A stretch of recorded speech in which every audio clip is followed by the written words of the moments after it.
président de la République Alassane Ouattara a rencontré le président du PDCI RDA Aimé Henri Konan Bédié. Ils ont échangé sur la bonne marche du pays.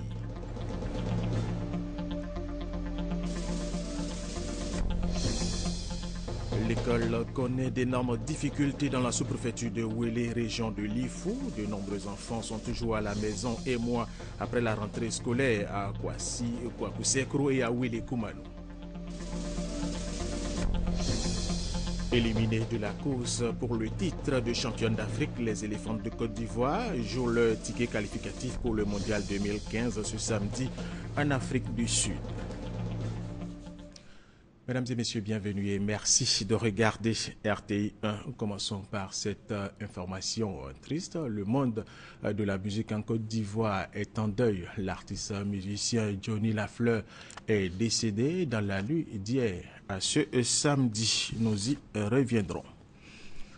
Nous vous le disions dans nos titres, le président de la République Alassane Ouattara a rencontré le président du PDCI RDA Aimé Henri Konan Bédié. Ils ont échangé sur la bonne marche du pays.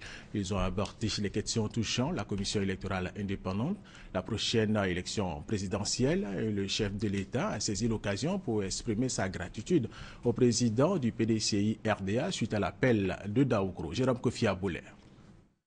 Pendant plus d'une heure d'horloge, au cours de cette rencontre ce vendredi, le président de la République, Alassane Ouattara, et son aîné, Henri Konan Bédié, ont évoqué divers points relatifs à la marche de la nation ivoirienne, comme ils en ont l'habitude à chaque occasion. D'abord, l'importance de l'appel dit de Daoukro pour la candidature unique au sein du RHDP du président Alassane Ouattara en vue de la présidentielle de 2015. Il y a quelques semaines, j'étais à Daoukro et le président m'a fait la grande surprise de lancer un appel pour me soutenir pour les prochaines élections présidentielles.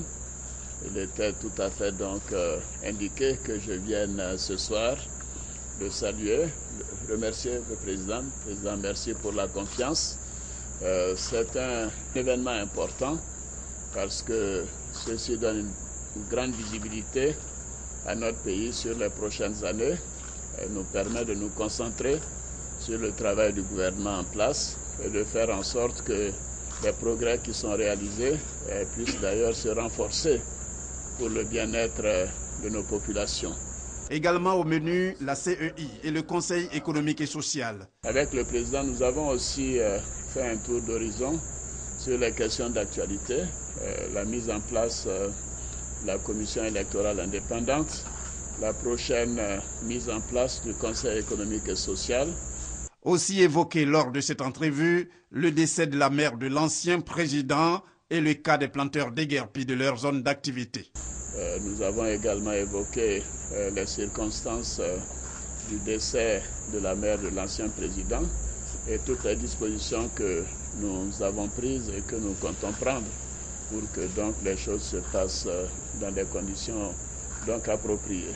Et également, le président m'a informé qu'il y a eu des décisions de déguerpissement de certains planteurs, de certaines zones, à ma grande surprise. Et je lui ai dit que personnellement, je n'en étais pas informé. Ceci est totalement contraire à l'idée de nation. Les Ivoiriens doivent être à l'aise et pouvoir travailler partout où ils veulent en Côte d'Ivoire. Nous ne pouvons pas accepter, donc j'ai indiqué au président que je mettrai fin à cet acte qui n'a d'ailleurs pas été approuvé par le gouvernement. En clair, de la bonne ambiance à la suite de cette rencontre, il ressort que le chef de l'État, le président Alassane Ouattara et le président du RHDP, Henri Konan Bédié, son frère aîné, n'ont nullement l'intention de faillir à leur engagement à poursuivre l'œuvre du président Félix Houphouët-Boigny, celle de bâtir la Côte d'Ivoire dans la paix. Autre activité du chef de l'État Alassane Ouattara, il a reçu hier vendredi la présidente de la Commission de l'Union africaine, la sud-africaine Nkosazana Ladmi Zuma. La rencontre a eu lieu à la résidence du chef de l'État à la Riviera Golf. Viviane Aïmer. Face à la situation alarmante que fait peser l'épidémie de la fièvre Ebola dans la sous-région ouest-africaine, où l'on comptabilise plus de 4000 morts en moins de 6 mois au niveau des 3 pays touchés que sont la Guinée, le Libéria et la Sierra Leone, l'Union africaine lance une initiative au plan africain. C'est le sens de la démarche effectuée ce vendredi par la présidente de la Commission de l'Union africaine, Nkosazana Dlamini Zuma, en venant rencontrer le président de la République, Alassane Ouattara. La présidente de la Commission de l'Union africaine était accompagnée par le président de la Banque africaine de développement, Donald Kaberuka, et par le secrétaire exécutif de la CEA, la Commission économique des Nations unies pour l'Afrique, Carlos Gomez. Nkosazana Dlamini Zuma est venu solliciter l'envoi par la Côte d'Ivoire de personnel de santé dans les pays voisins touchés par l'épidémie. La présidente de la Commission de l'Union africaine a en outre félicité la Côte d'Ivoire pour avoir mis fin à la fermeture de ses frontières avec ses voisins victimes de contamination en ouvrant des couloirs humanitaires. First, let me say how grateful we are that the president saw the money. Nous sommes venus en délégation avec le secrétaire exécutif de la CIA et le président de la BAD pour échanger avec le président de la République, le président Alassane Ouattara, principalement sur la situation de Ebola. Nous sommes en train de solliciter des gouvernements, et notamment du gouvernement de Côte d'Ivoire, d'envoyer plus de personnel de santé au niveau des 3 pays qui sont affectés. En ce moment, nous n'aurons qu'à prendre en charge l'assurance et certainement les primes. Les salaires seront supportés par les États. Nous avons félicité la Côte d'Ivoire pour ses performances, mais aussi pour avoir repris les vols en direction de la Guinée et bientôt du Libéria et de la Sierra Leone. Nous avons parlé de la question donc, de l'impact économique, notamment au niveau du transport aérien, mais aussi du transport maritime, de l'épidémie sur les économies. Et enfin, nous avons abordé des questions qui ont un rapport avec la Commission de l'Union africaine, notamment la mise en œuvre de l'accord de Yamoussoukro sur la libre circulation entre les pays, l'ouverture des ciels des différents États aux compagnies africaines. Et le président nous a donc compris, nous a apporté tout son soutien. Nous voudrons donc lui dire merci et repartir de la Côte d'Ivoire assurée. La présidente de la Commission de l'Union africaine s'était d'abord rendue en Guinée, Libéria et Sierra Leone avant de venir à Abidjan. La Côte d'Ivoire n'est pas touchée par le virus Ebola. Il n'y a aucun cas avéré, rassure la ministre de la Santé Remada Goudou Kofi pour démentir la folle rumeur faisant croire qu'un cas de virus Ebola a été détecté dans l'ouest du pays. Grace Kando. Le mercredi 22 octobre 2014, le ministre en charge de la Santé de la Guinée a informé sa collègue de Côte d'Ivoire qu'un agent de santé ayant eu un contact avec un cas confirmé de la maladie à virus Ebola aurait fui la Guinée pour la Côte d'Ivoire. Aussitôt, le système d'alerte de la Côte d'Ivoire a été activé au niveau des districts sanitaires frontaliers de la Guinée. La ministre de la Santé, Goudou Kofi Remon, tient à éclairer l'opinion sur cette situation. Nous avons pu identifier la zone où se trouverait cette personne et je tiens à préciser que cette personne était ce qu'on appelle dans le jargon, il n'est qu'un contact. Et c'est le terme même qu'a utilisé le ministre de la Santé de Guinée. Il ne m'a pas dit que la personne était infectée, il ne m'a pas dit que la personne était malade, il m'a dit un cas, un contact vient de nous être signalé qui se dirigerait en Côte d'Ivoire, bien spécifiquement à Mans, où il semblerait qu'il est de la famille. Mais réflexion, enfin, avec toutes les informations que nous avons pu avoir au fur et à mesure, cette personne serait en même temps une sorte d'opérateur économique qui aurait donc tout un dispositif de santé, de clinique, aussi bien en Guinée qu'à Mans et à Daloa. Donc nous sommes en train le ministère de la Sécurité et de l'Intérieur est en train de faire des recherches à ce niveau. Tous nos délégués et nos directions régionales et départementales dans la région de Mans, dans la région de Daloa sont informés et nous attendons, faut voir. Toujours selon la ministre Goudou Kofi Remon, Aucun cas de virus Ebola n'a été enregistré sur le sol ivoirien à ce jour. Donc nous n'avons pas de cas confirmés ni avérés ici en Côte d'Ivoire au moment où je vous parle, parce que pour que nous puissions avoir la preuve que nous avons éventuellement un cas en Côte d'Ivoire, il faut bien que cette personne on puisse lui faire un prélèvement de sang et qu'on puisse techniquer cette personne, c'est-à-dire donc la structure qui est habilitée à cela, c'est donc l'Institut Pasteur. Jusqu'aujourd'hui, nous avons dit que nous avons 49 cas de rumeurs qui ont été entièrement techniqués par l'Institut Pasteur de Côte d'Ivoire, avec pour résultat des résultats négatifs. Des informations émanant de l'Organisation mondiale de la santé précisent que c'est un aide-soignant d'une quarantaine d'années qui exerçait en Guinée dans la région d'Nzérékoré. Parlons toujours du virus Ebola. Des vaccins contre la fièvre Ebola seront testés, si possible, en décembre dans les 3 pays concernés par ce virus. Il s'agit du Libéria, de la Sierra Leone et de la Guinée. Et puis, au Mali, la fillette infectée par le virus Ebola, premier cas dans ce pays, est décédée hier vendredi. L'enfant, âgé de 2 ans, était arrivé de la Guinée voisine le 19 octobre dernier en car avec sa grand-mère, qui, elle, a été placée en quarantaine à Kaye, dans l'ouest du pays, le Mali. Le ministère de la Santé et de la lutte contre le sida implique les ONG dans la lutte contre le virus Ebola. L'ONG Lumière et Vie a choisi le département de Yamoussoukro pour lancer ses activités d'information et de sensibilisation sur le virus Ebola. Soro Corona, Chris Larsen, RPI Boaké. À ce jour, on compte plus de 5000 le nombre de personnes décédées du fait de la fièvre à virus Ebola. Selon l'Organisation mondiale de la santé, ces chiffres vont doubler d'ici la fin de l'année. Face à cette situation inquiétante, l'État de Côte d'Ivoire a décidé d'impliquer les ONG dans la lutte contre cette maladie. Les organisations non gouvernementales auront pour mission de sensibiliser sur le terrain les populations sur les mesures de prévention. L'ONG Lumière et Vie a choisi Zata, village peuplé de plus de 12 000 âmes dans la sous-préfecture de Yamoussoukro pour le lancement de ses activités d'information et de sensibilisation. À Zata, les populations ont reçu toutes les connaissances sur l'évolution et la propagation du virus Ebola qui a pour nid les animaux sauvages. Les villageois ont été invités au respect de toutes les mesures de prévention, notamment éviter de se serrer les mains, de se faire les accolades et de manipuler les morts. Après la formation du ministère de la Santé et de lutte contre le sida, après nous-mêmes notre propre recherche en tant qu'ONG, nous avons décidé de faire le lancement au niveau de Zata pour la sensibilisation, parce qu'après Zata, nous irons dans les campements de faire de porte à porte pour que le message du ministère puisse passer.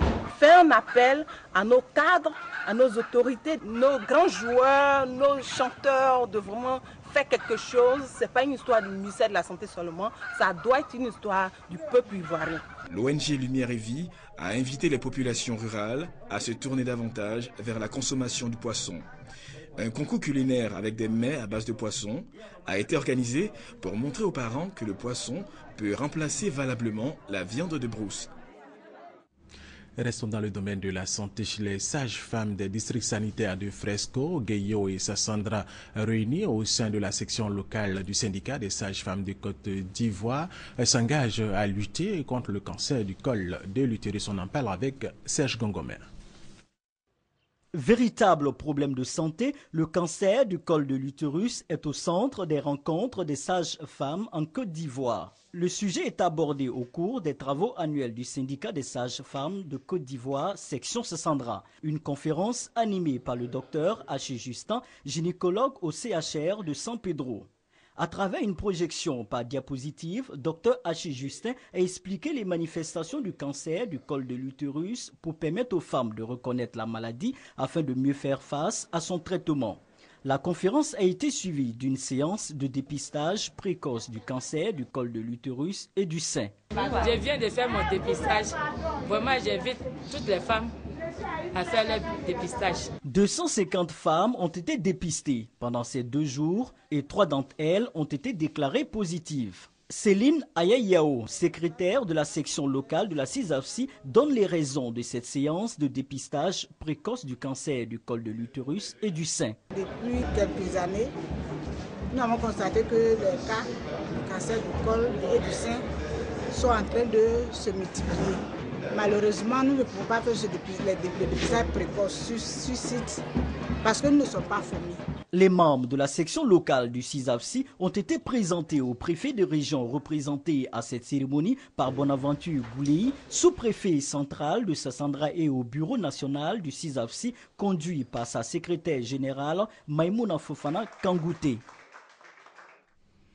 Autre sujet, le 3e congrès du Rassemblement des femmes républicaines RFR s'est ouvert ce matin au Palais des Sports de Trècheville. Plusieurs milliers de femmes sont présentes. Le thème de ce congrès, élection 2015, femmes unies et mobilisées pour la victoire du président de la République Alassane Ouattara. Au cours de ce congrès, Touré Aya Virginie connaîtra son successeur. Les responsables de l'UDPCI rencontrent les femmes du Vivrier. Objectif de cette rencontre, les inviter à soutenir l'appel de Daoukro lancé par le président du PDCI RDA, Emery Konan Bédié, à soutenir la candidature du président de la République Alassane Ouattara à la prochaine élection présidentielle.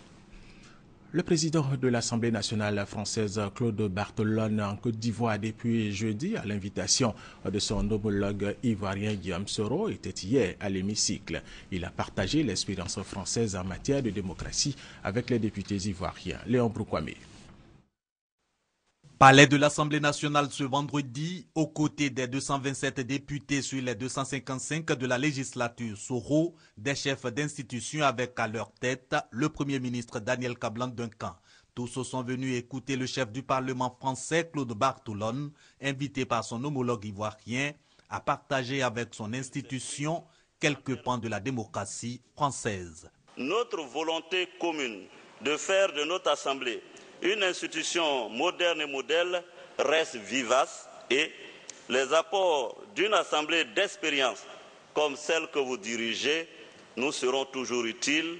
Le décor planté, Claude Barthelone peut s'adresser à son auditoire. Le président de l'Assemblée nationale française se dit émerveillé par la marche de la démocratie ivoirienne, eu égard aux acquis réalisés 3 ans seulement après la crise post-électorale. Désarmement et réinsertion des ex-combattants, infrastructures de développement, réconciliation, repositionnement de la Côte d'Ivoire, à travers notamment son Parlement. Claude Barthelone estime toutefois nécessaire la représentation de toutes les tendances politiques à l'hémicycle, toute chose qui constitue pour lui l'achèvement de la démocratie. Dans ce sens, il a aussi instruit les députés sur 3 de leurs devoirs.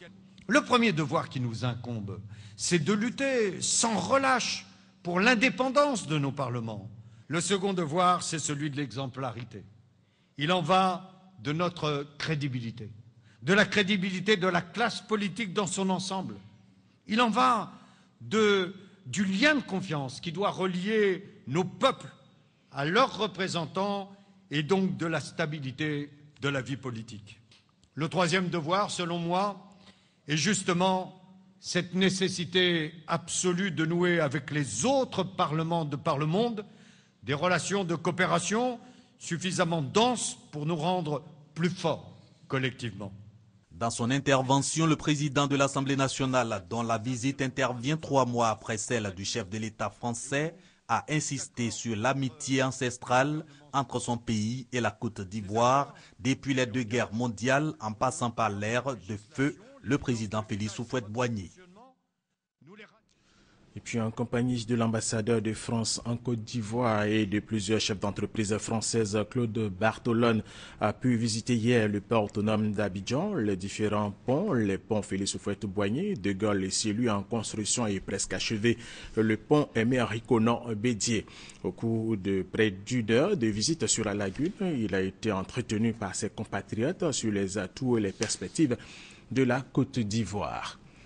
Tout à fait autre chose, le communiqué final du dernier Conseil des ministres a dévoilé le bilan de la campagne 2013-2014 de la filière coton. Un bilan qui fait état des niveaux records de production pour la filière avec plus de 405 000 tonnes contre 352 000 tonnes en 2013.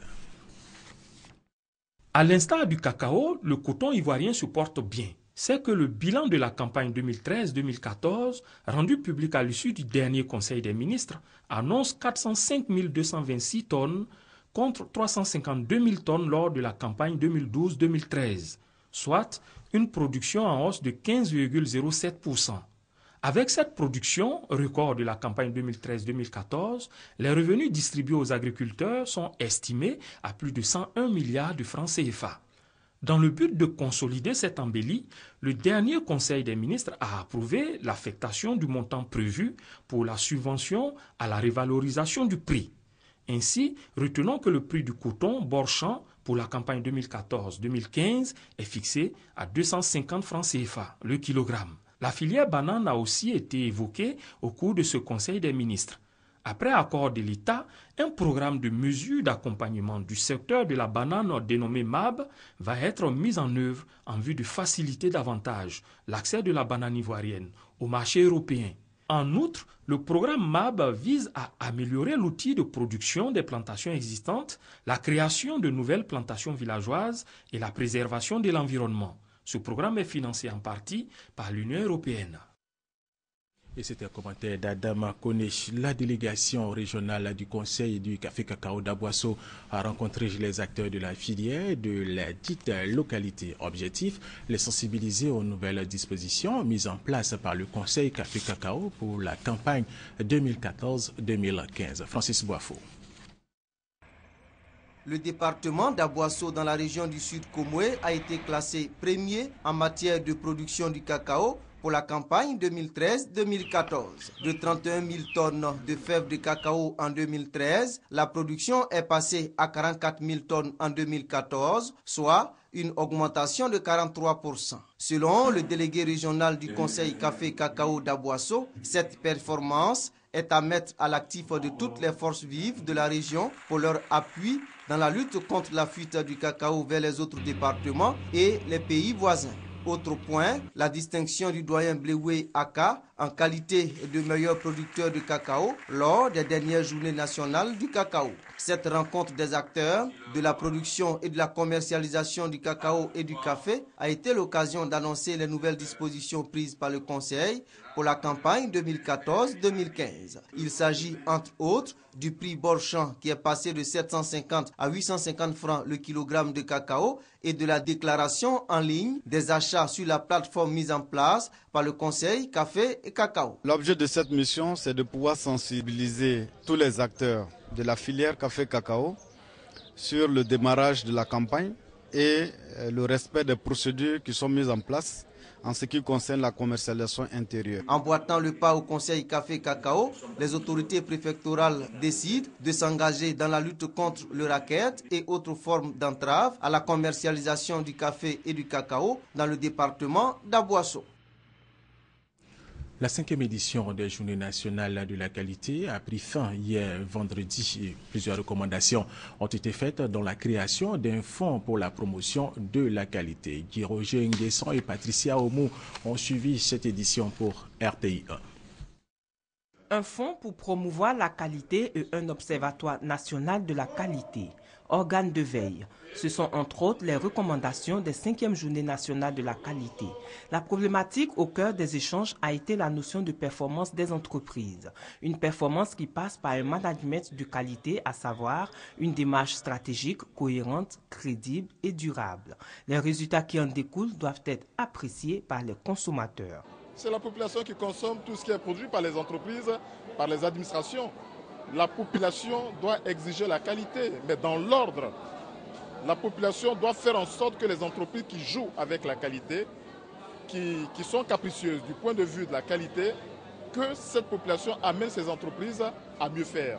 Pour les visiteurs de ces journées, la promotion de la qualité nécessite également une sensibilisation, voire une formation des consommateurs qui bien souvent ignorent la notion de qualité. Il y a toute une panoplie d'abord de personnes qui ne sont pas informées de la notion d'abord de qualité. Parce que pour moi, la qualité d'abord, c'est tout ce qui d'abord satisfait à moi mes exigences. Donc du coup, il faut faire la promotion d'abord de celui-là. Avec les journées de la qualité, l'Association des qualiticiens diplômés de Côte d'Ivoire veut relever un défi, celui d'inscrire l'ensemble des opérateurs économiques, de l'administration publique et des consommateurs dans une démarche qualité, gage du développement économique. 6 individus qui troublaient la quiétude des populations de Mans viennent d'être appréhendés par la police locale. En leur possession, des appareils électroménagers et plusieurs autres objets de valeur. Fin de parcours des écumeurs de domicile. 6 dangereux gangsters sont tombés dans les mailles des filets de la police du 1er arrondissement de Mans. Depuis le mois d'août, l'insécurité est montée d'un cran dans la ville de Mans. De jour comme de nuit, les populations sont régulièrement visitées par des individus sans foi ni loi. Ces individus armés menacent leurs victimes avant de les dépouiller de tous leurs biens. Des plaintes sont déposées de façon récurrente devant le commissariat de Mans. Pour ces 6 individus, l'aventure s'arrête au quartier Thérèse alors qu'ils tentaient de dévaliser un domicile. Face à cette situation, nous avons pris des dispositions afin de contrecarrer cette criminalité grandissante. Avec les maigres moyens que nous avons, mettre la main sur le cerveau de la bande. Et de fil en aiguille, nous avons pu interpeller les 6 individus qui sont là avec les appareils électroménagers, fruits des actes qu'ils commettent nuitamment, surtout à la faveur de la saison des pluies qui perdure bizarrement cette année. Les 6 individus arrêtés seront mis à la disposition de la justice et répondront de leurs actes devant le parquet de Mans. Des actions de ce type vont se poursuivre pour traquer les bandits et autres malfaiteurs et offrir aux populations de Mans une vie plus paisible. Chantal Ouma Kanda, Wélé Koumanou, village de la sous-préfecture de Wélé, a connu une ambiance de fête il y a quelques jours. La raison, l'alimentation en eau potable du village. Cette alimentation était interrompue il y a 8 mois. Lors de la visite du président de la République dans la région de Lifou, des instructions ont été données avec des moyens à l'appui pour que les populations de Wélé Koumanou aient de l'eau potable. Eh bien, ces choses faites, nous dit Serge Colliard. Le calvaire des 2000 habitants du village de Wélé Koumanou, sous-préfecture de Wélé, est désormais terminé. Depuis 8 mois, ces populations qui n'avaient plus de l'eau potable en ont grâce au président de la République, Alassane Ouattara, après sa visite d'État dans la région de Lifou. Il y a quelques mois, nous avons eu des problèmes avec le système d'adduction d'eau. Notre forage à Tari, les travaux ont été commandés pour améliorer les conditions de vie des populations. C'est dans ce cadre que nous avons programmé le forage. Ces travaux vont permettre d'alimenter le village pendant au moins une quinzaine d'années.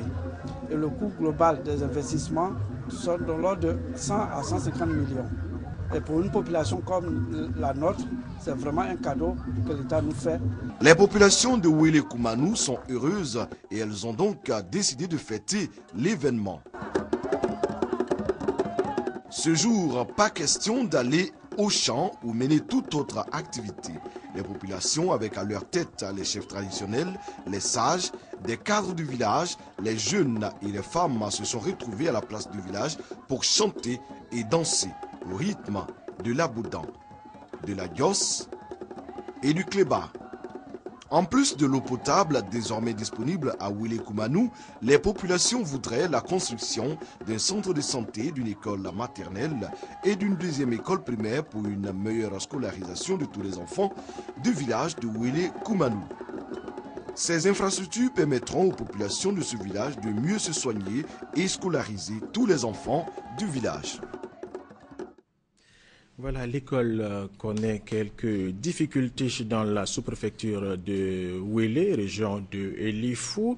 Des enfants sont toujours à la maison à Kwakou-Sekro et à Wélé Koumanou. Wélé Koumanou que vous avez vu tout à l'heure. La population en recours à des classes de fortune. Des dispositions sont prises par le gouvernement ivoirien pour résoudre très rapidement ce problème de déficit de classes dans ces 2 villages.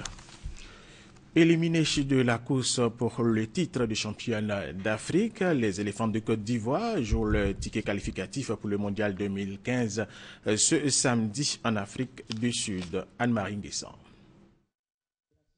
C'est ce samedi 25 octobre que la Côte d'Ivoire et l'Afrique du Sud se disputeront la 3e place de la 9e édition de la CAN féminine qui se déroule à Windhoek. Et c'est ce stade, le Sam Nujoma Stadium, qui a abrité les demi-finales qui sera encore le théâtre de cette rencontre. Un stade de 10 300 places inauguré en 2005 et qui porte le nom du premier président de la Namibie. Afrique du Sud-Côte d'Ivoire, plus qu'un match de classement, a un enjeu très important, le 3e ticket qualificatif du continent africain pour la Coupe du monde féminine prévue du 6 juin au 5 juillet 2015 au Canada. Les Ivoiriennes qui ont perdu en prolongation face au Cameroun lors de la demi-finale entendent tout mettre en œuvre pour obtenir leur passeport pour le Canada au cours de cette session de rattrapage face à l'Afrique du Sud. Les encadreurs et les médecins ont fait le travail, nous ont mis en état de récupération. On va essayer de donner le meilleur de nous-mêmes pour pouvoir prendre le dessus sur l'adversaire. Il faut tout donner parce qu'il ne faut pas se réserver, il n'y aura pas d'autres matchs. Ce n'est que le seul match qui nous reste. Il faut puiser au plus profond de soi l'énergie nécessaire pour jouer à fond toutes ces chances. Nous savions que gagner le match de demain, c'est nous ouvrir la porte du mondial, qui est le rêve de tout sportif. La Côte d'Ivoire et l'Afrique du Sud se connaissent pour s'être déjà rencontrés en amical lors de la préparation de cette CAN en août dernier. Ça ira un match très intéressant avec deux équipes qui veulent jouer et pas seulement user les balles longues. Alors ça ira un jeu tactique, je crois. Nous avons également suivi l'Afrique du Sud lors des matchs de poule. Nous savons que l'Afrique du Sud est une très grande équipe. L'Afrique du Sud regorge beaucoup d'individualités, mais nous allons mettre l'accent sur le collectif, parce que c'est ensemble que nous devons jouer et ensemble nous devons gagner. Outre ce match de classement entre l'Afrique du Sud et la Côte d'Ivoire à 15h GMT, la 9e édition de la CAN féminine Namibie 2014 connaîtra son apothéose avec la grande finale qui opposera le Nigeria au Cameroun. Et la note triste dans cette édition, nous vous le disions, l'artiste musicien Johnny Lafleur est décédé dans la nuit d'hier à ce samedi. Serge Kolia.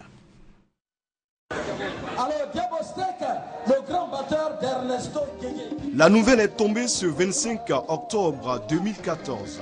Johnny Dedi Lafleur, Nyoui, a tiré sa révérence au petit matin de ce samedi à Abidjan. L'artiste, après avoir lutté pendant plusieurs mois, a finalement été emporté par ce mal pernicieux contracté à la suite d'une série d'injections mal administrées. Affaibli, paralysé de la jambe droite, Nyoui avait bénéficié du soutien de plusieurs autorités pour l'aider à se remettre sur pied. L'élève d'Ernesto Guégué avait même bénéficié de la pension mensuelle accordée par le président de la République aux anciennes gloires du monde de la culture. L'icône du magazine culturel Top Visage a ensuite rechuté. Johnny s'est rendu à Divo pour des soins avant d'être hospitalisé dans une clinique abidjanaise de la place aux bons soins du chef de l'État. Malheureusement, son sort semblait déjà scellé. Jean Nyambroui, son nom à l'état civil, Nyoui, The Flower, The Garden, Sobaldé, l'artiste aux 1000 surnoms, quitte la terre des hommes avec son humour, sa joie de vivre et surtout son talent et son statut d'adepte du Ziglibiti.